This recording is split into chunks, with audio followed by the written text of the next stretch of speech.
provide you with the lowest per GB rates, night or day. SLT 4G, driving you ever forward. Making headlines at first at 9. More additions.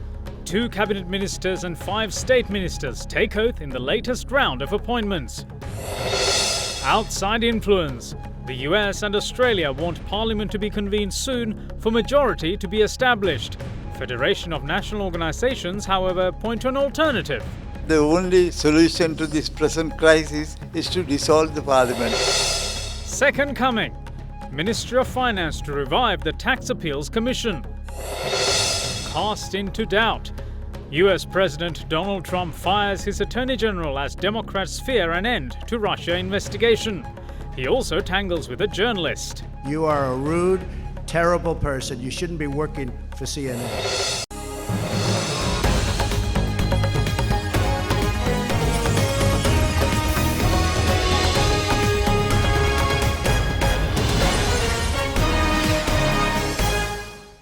Good evening and welcome to First at 9. I'm Dhammike Kanayaka. Now let's start you off with your local stories. There were more additions to the Cabinet of Ministers and State Ministerial positions as 2 Cabinet Ministers and 5 State Ministers took oath before President Maithripala Sirisena this morning. Accordingly, 21 ministers, that's Cabinet Ministers, and 24 State and Deputy Ministers have been sworn in so far under the new interim government. 2 more cabinet ministers and 5 state ministers took oath before President Maithripala Sirisena today. Susil Premajayantha was sworn in as the Minister of Justice, Public Administration and Home Affairs.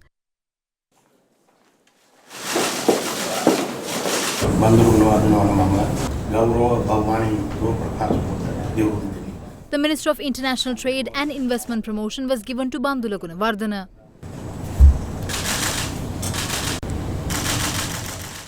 S.M. Chandrasena was sworn in as the State Minister of Social Empowerment. Lakshman Vasantha Perera took oath as the State Minister of International Trade and Investment Promotion. The new State Minister of Indigenous Medicine is Salinda Dissanayake. C.B. Ratnayake was appointed the State Minister of Transport. Anura Priyadarshana Yapa, meanwhile, was sworn in as the State Minister of Finance.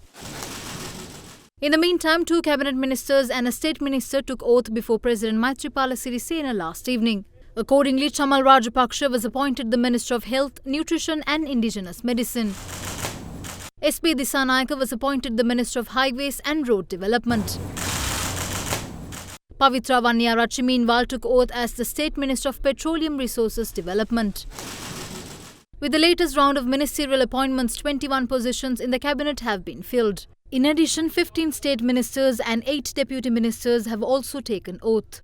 According to the 19th Amendment to the Constitution, the number of ministers in the cabinet is limited to 30, while the number of state ministers and deputy ministers are limited to 40 in a scenario when a national government is not in effect. That leaves 9 more cabinet ministerial positions vacant, while 17 state and deputy ministerial positions should also be filled. The new Minister of Highways and Road Development, S.B. Dissanayake, meanwhile, has been appointed the Chief Government Whip. With the recent regime change in the country, a number of international bodies, including governments and organisations, continue to comment on the political situation prevailing in Sri Lanka. The latest to air their views are spokesperson of the US State Department and Australia's High Commissioner to Sri Lanka.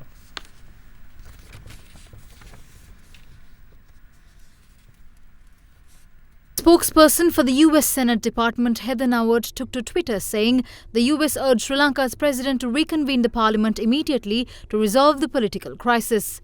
The tweet further says that further delay compounds uncertainty in Sri Lanka and undermines its international reputation and the aspirations of its people for good governance, stability and prosperity. In the meantime, Australia's High Commissioner to Sri Lanka, Bryce Hutchison, also had views to air on Sri Lanka's prevailing political situation. He tweeted that Australia is seriously concerned at reports which say opportunity for a confidence vote will be denied when Parliament reconvenes. Federation of National Organisations emphasised that the most fitting solution for the current political issue in Sri Lanka is to dissolve the parliament, which would then pave way for a general election. Addressing a media briefing, members of civil organisations also commended President Maithripala Sirisena's decision to appoint a new Prime Minister. Ranil Wickremesinghe was all out to hand over all our assets to foreigners and divide the country. That was stopped by this president's move. We think that the only solution to this present crisis is to dissolve the parliament and give an opportunity to the people to select a new parliament. In fact, former Chief Justice Sarathan Silva has said that this is quite possible within this constitution, that the president can dissolve parliament. The present attitude of, trying to find out the majority and all that kind of thing, which is meaningless. We vehemently oppose that. Certain sections of the society see the present political uncertainty as a constitutional crisis. My view is that the present situation is not a constitutional crisis, it's a political and economic crisis. This crisis was created mainly due to the policies pursued by former Prime Minister Mr. Ranil Wickremesinghe and his group. President Sirisena, who came from the Sri Lanka Freedom Party, could not tolerate the policies accepted and pursued by Mr. Ranil Wickremesinghe and others. This created a contradiction between the two. Finally, it reached crisis proportion. The president was compelled to take a decision to oust the Prime Minister. In order to ease the present situation, we need to create a new political environment. The best option is to dissolve the current parliament and give the opportunity to the people to select a government of their choice. Otherwise, we will be heading for an acute crisis which can become irreversible at some point of time.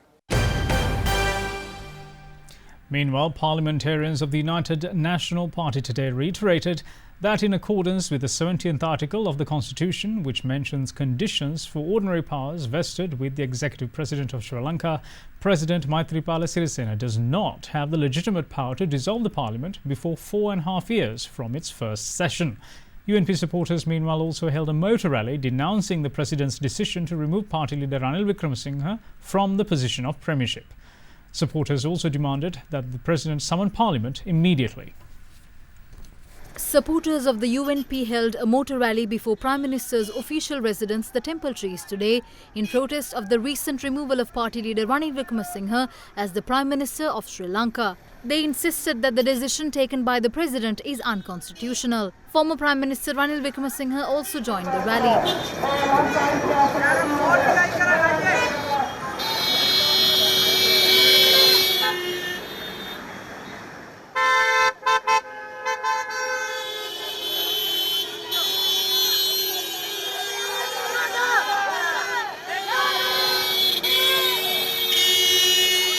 The protest led to severe traffic congestion.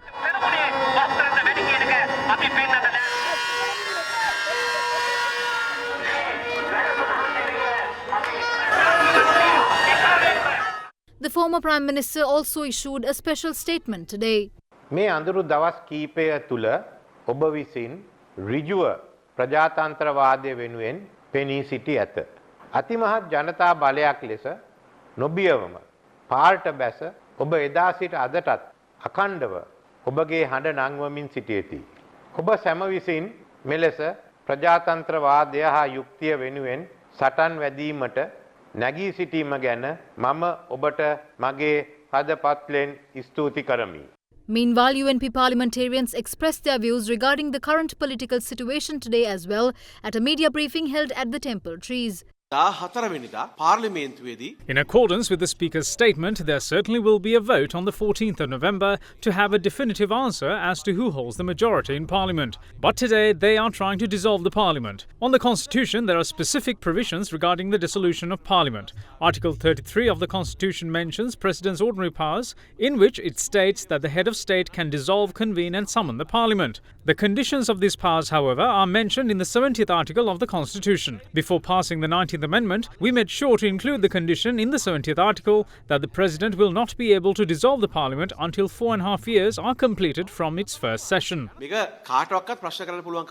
Meanwhile, leader of the Sri Lanka Muslim Congress expressed these views before departing to Mecca on a pilgrimage last night. There should be a solution to these issues, but then we must also discuss what we can do next if there aren't enough votes. We need to talk to both parties regarding a lasting solution, and we've already held discussions with the President and the prominent members of the Mahinda Rajapaksa faction. As a party, we do not approve this decision because we see it as unconstitutional. I must say that our supporters or the Supreme Council of our party do not approve us supporting the current government.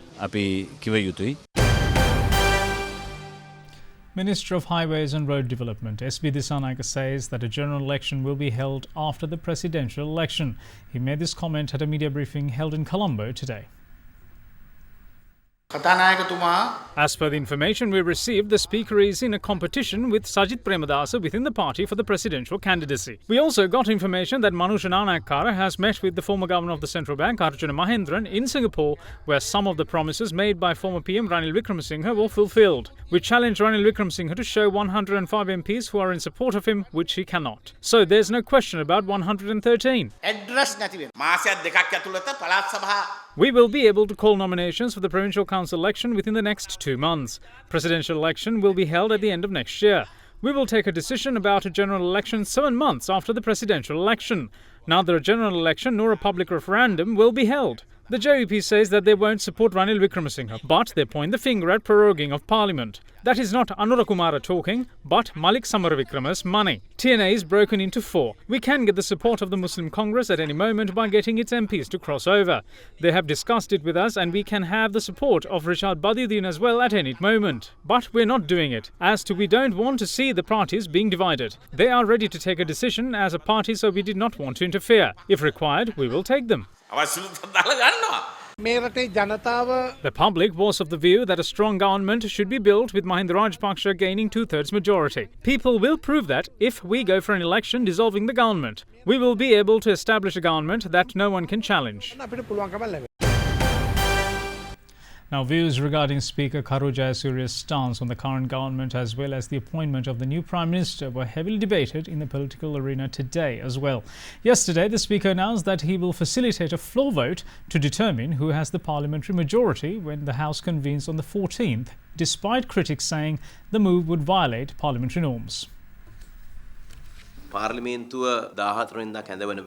We are confidently working towards proving our power in the Parliament on the 14th of November. Both the President and the Prime Minister emphasised during a meeting yesterday that the government will move forward with the support of the Parliament. The Speaker accepts the Gazette notification appointing the Prime Minister. When a lawyer filed a petition at the Supreme Court regarding violations of fundamental rights, the Attorney General clearly mentioned to the court the provisions on proroguing the Parliament and inherent powers vested with the President. The court case has now been set aside. The government has decided to hold provincial council elections for these provincial councils which are currently dissolved. If there are delimitation issues, we will hold the election under the old electoral system. But we will make sure to hold this election within the next 2-3 months and prove that democracy can be upheld.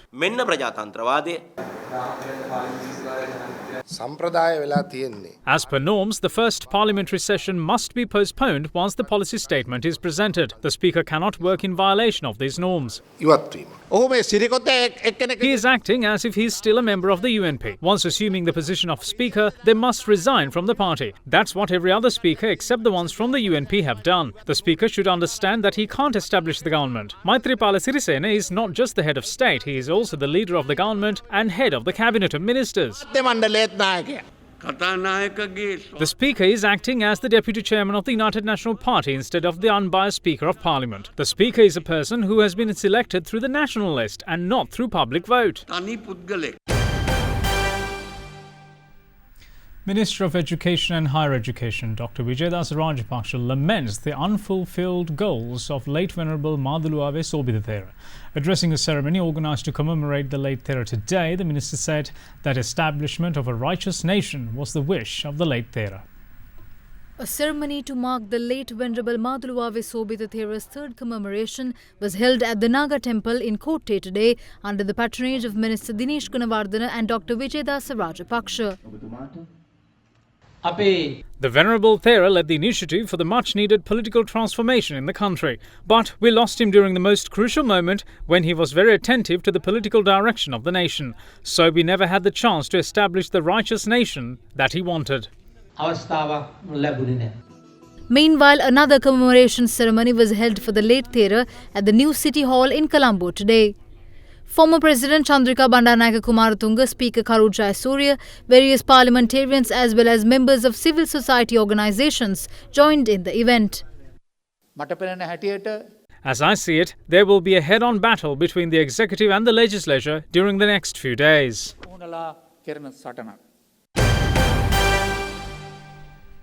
A number of state ministers and deputy ministers assumed duties in their new ministerial roles today as well.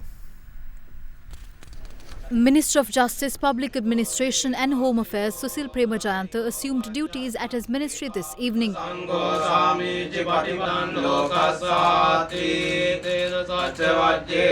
Meanwhile, Vasudevan Anayakara, who was appointed the Minister of National Integration, Reconciliation and Official Languages, also took office today.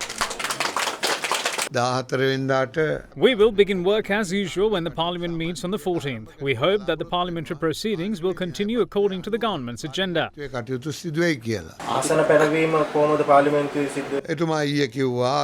were assured yesterday that ministers who've been appointed, including the Prime Minister, will be allocated relevant seats.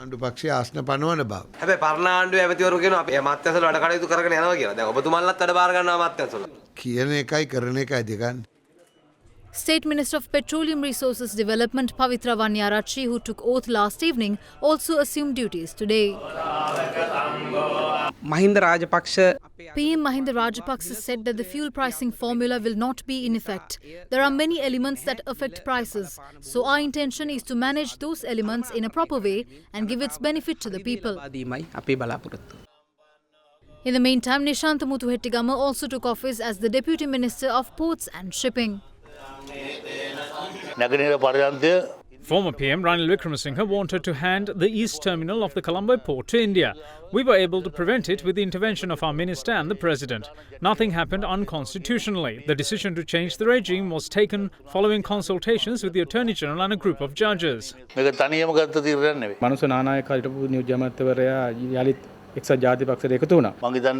the U-turn, he proved that money has sway. That is the deal happening in Singapore. You are watching Sri Lanka's award-winning news channel, Derana 24/7.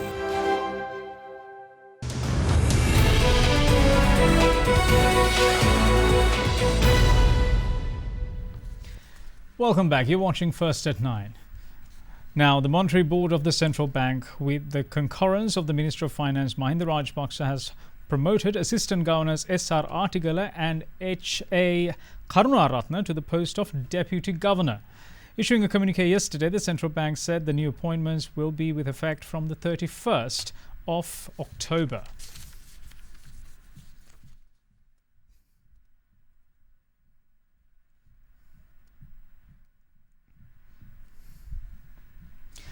Now, the Ministry of Finance announces that it is going to revive the Tax Appeals Commission with the reappointment of Justice Hector Yapa as chairman and Justice Sunil Rajapaksa and former Auditor General S. Swarnajyothi as its members.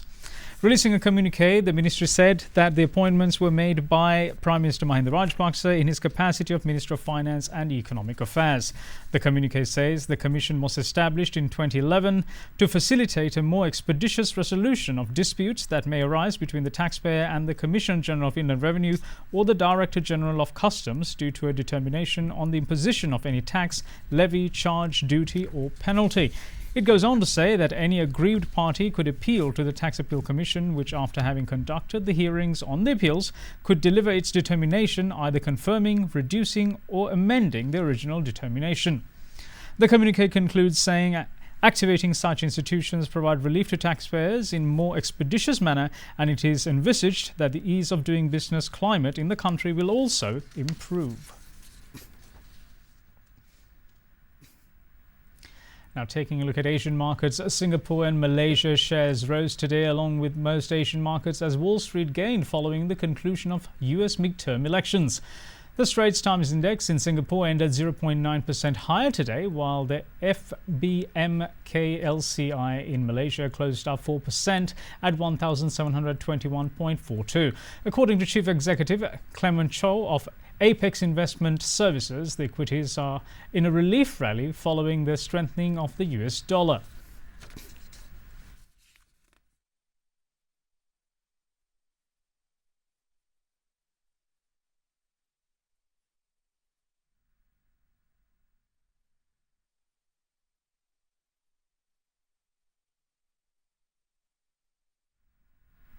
Now looking at the domestic markets for the day, the all share price index fell 0.95% to 5,930.59, its lowest close since the 26th of October.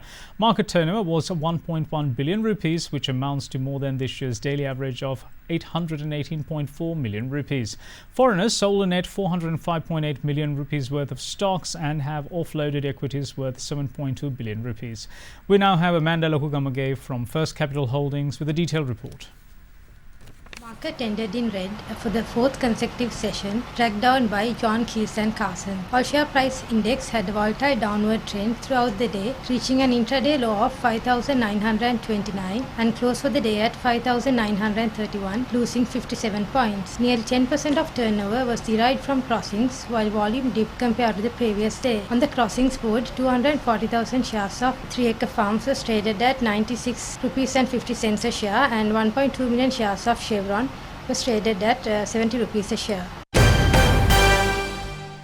The Sri Lankan rupee ended weaker today at 175 rupees and 5 to 20 cents per dollar, compared with the previous close of 174 rupees and 80 cents to 175 rupees and 10 cents. With that, let's take a look at how the Sri Lankan rupee fared against other currencies around the world.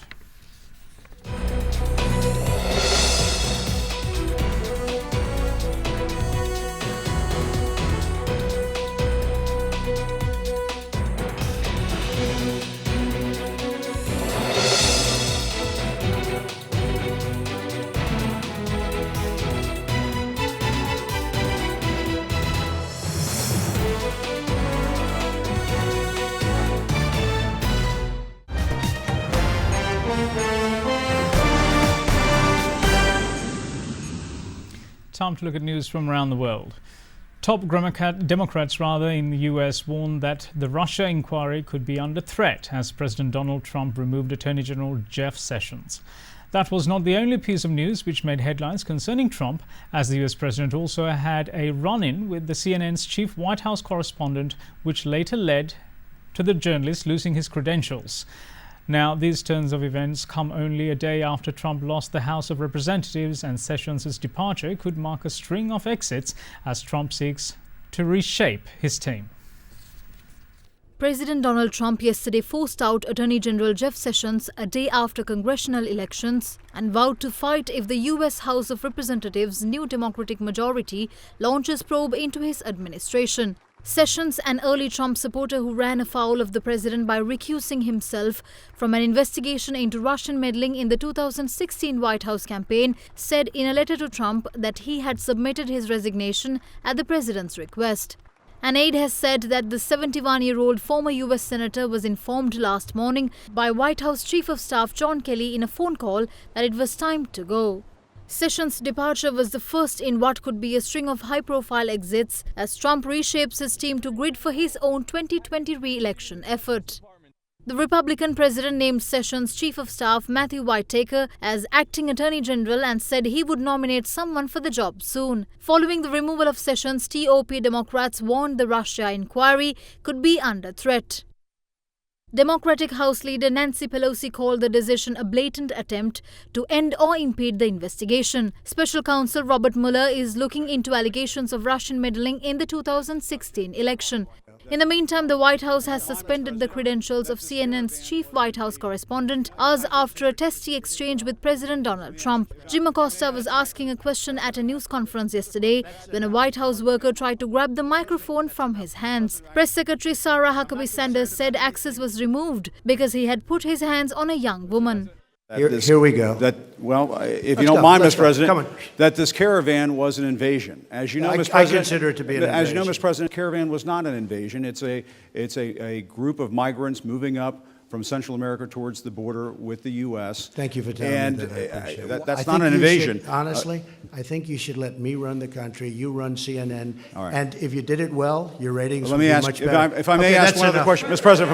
I was That's going enough. to ask one of the other folks. That's enough. Pardon me, ma'am. Mr. Excuse President, me, that's enough. Mr. President, I had one other Peter, question, let's if go. I may ask, on the Russia investigation. Are you concerned that you may have I'm not concerned indictments- about anything with that you the may have Russian indictments coming down? investigation because it's a hoax. Are you- That's enough. Put down the mic. Mr. President, are you worried about indictments coming down in this investigation? Mr. President. I'll tell you what, CNN should be ashamed of itself having you working for them. You are a rude, terrible person. You shouldn't be working for CNN. Go ahead. Moving on to other international stories, 12 people were shot and killed, including a police officer at a bar in Thousand Oaks of California. Reports say the shooting began at about 11:20 p.m. yesterday at the Borderline Bar and Grill, about 65 kilometers northwest of Los Angeles. Officials have confirmed the suspect is dead inside the venue, but warned the number of victims may still arise. Now, reports say at least 200 people were inside the bar attending a college country music night at the time. Footage broadcast on local media show people being carried away from the scene, apparently with bullet wounds.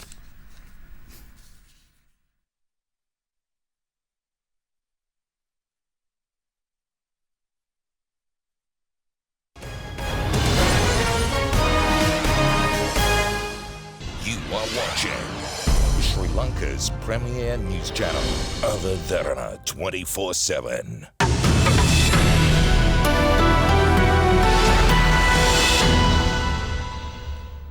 Now on to your weather forecast for tomorrow. Low pressure zone in the southwest of Sri Lanka is currently moving away from the island. This means that the prevailing heavy showers in the northern, north central and eastern provinces are likely to reduce from Saturday onwards. However, the Department of Meteorology warns of another low pressure zone which is likely to be developed over Andaman Sea and adjoining Southeast Bay of Bengal during the next 48 hours. So heavy showers or thunder showers are expected in the coastal belt extending from Puntland to Hambantota via Colombo and Galle in the next few days. Naval and fishing communities are advised to be vigilant on these developments and follow necessary instructions.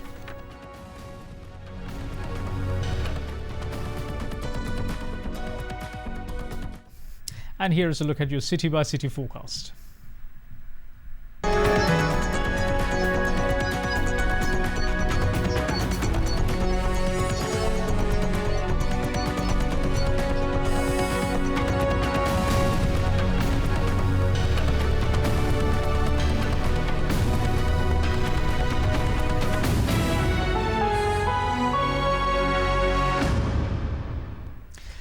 And that's it from all of us here at First at 9. And before we go, we'd like to take you to Oluella.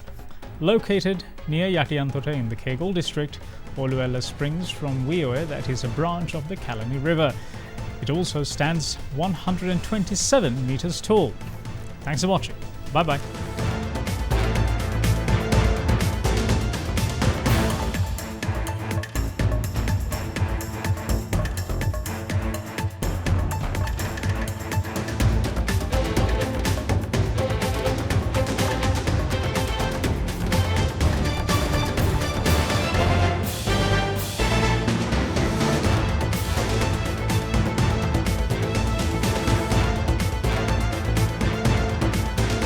Bringing you the news and information 24 hours a day. This is Sri Lanka's premier news channel, Other Derana 24/7.